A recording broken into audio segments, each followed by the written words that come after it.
C'est étonnant, non? Les chroniques de la haine ordinaire.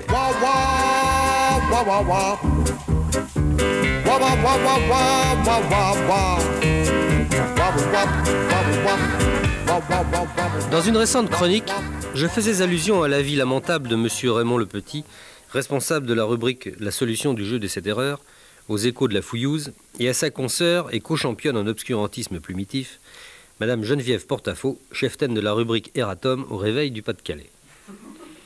Ancien secrétaire de rédaction dans plusieurs journaux parisiens il y a une vingtaine d'années, monsieur Francis Séchul de Villegoy m'écrit pour me mettre le nez dans mon inculture en matière de coquilles journalistiques. Savez-vous seulement d'où vient ce mot coquille, s'enquiert-il? Eh bien, le 19 avril 1911, dans un article du journal officiel de la République concernant les nouvelles réglementations en vigueur dans le commerce des œufs de poule, il était stipulé que, quel que soit leur calibre, les couilles devaient être propres et exemptes de duvet au moment d'être exposées à l'étalage. Vous aurez compris que la lettre Q du mot coquille avait disparu au moment de l'impression du journal.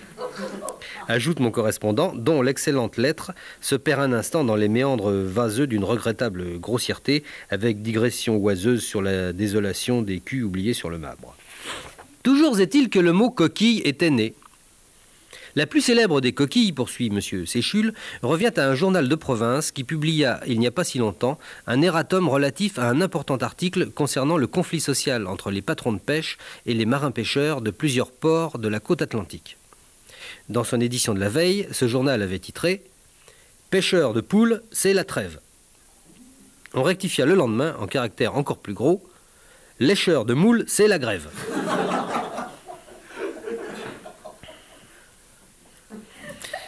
Que des coquilles se glissent dans les entrefilets de pêche, c'est la moindre des choses. Mais l'encyclopédique M. Séchul se souvient-il de celle énorme qu'on cite encore en exemple de ce qu'il ne faut pas faire dans les meilleures écoles de journalisme? Au début de l'automne 70, un journal américain, tirant à plus d'1 million d'exemplaires, avait publié une double page centrale en couleur sur le thème « Sachez reconnaître les champignons ». Il y avait 20 champignons vénéneux sur la page de gauche et 20 champignons comestibles sur la page de droite. Un grouillot prime-sautier avait étourdiment interverti les légendes sous les bons et sous les mauvais. Les lecteurs survivants avaient bien ri.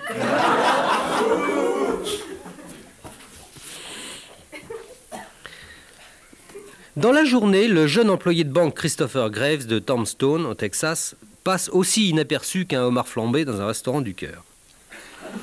Mais que tombe la nuit, et voici qu'il se déchaîne et se métamorphose en Superman de l'inutile.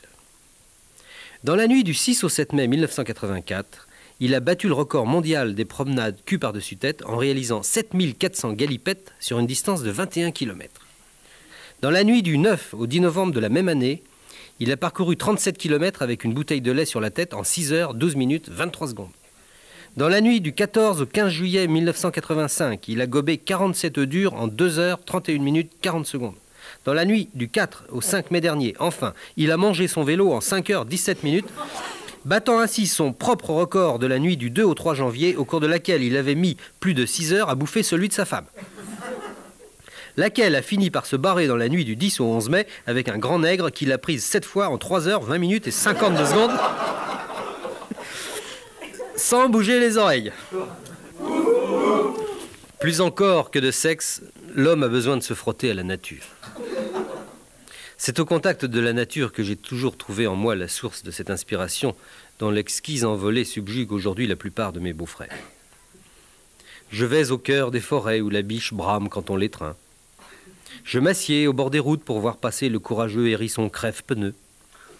Et quand mes activités m'empêchent de quitter la ville, je vais flâner au Luxembourg pour écouter tousser les oiseaux.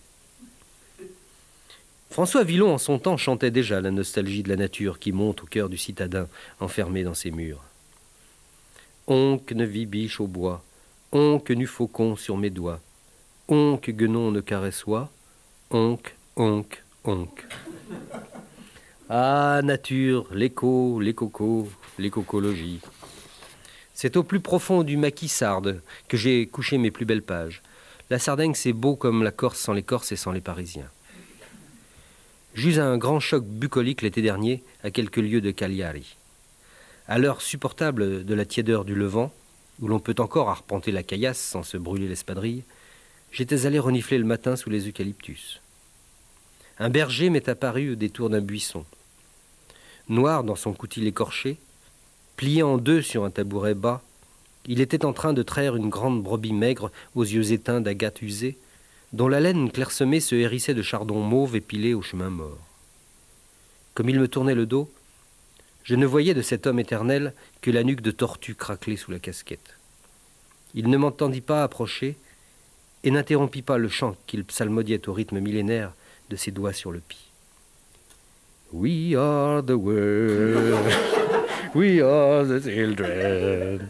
Et oui, il chantait pour l'Éthiopie, et de son sabot de bois usé, frappait la cadence en se vrillant le pied de droite et de gauche, comme dans le clip vidéo.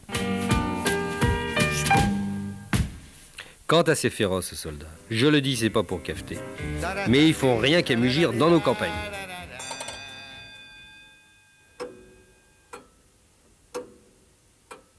C'est étonnant, non ?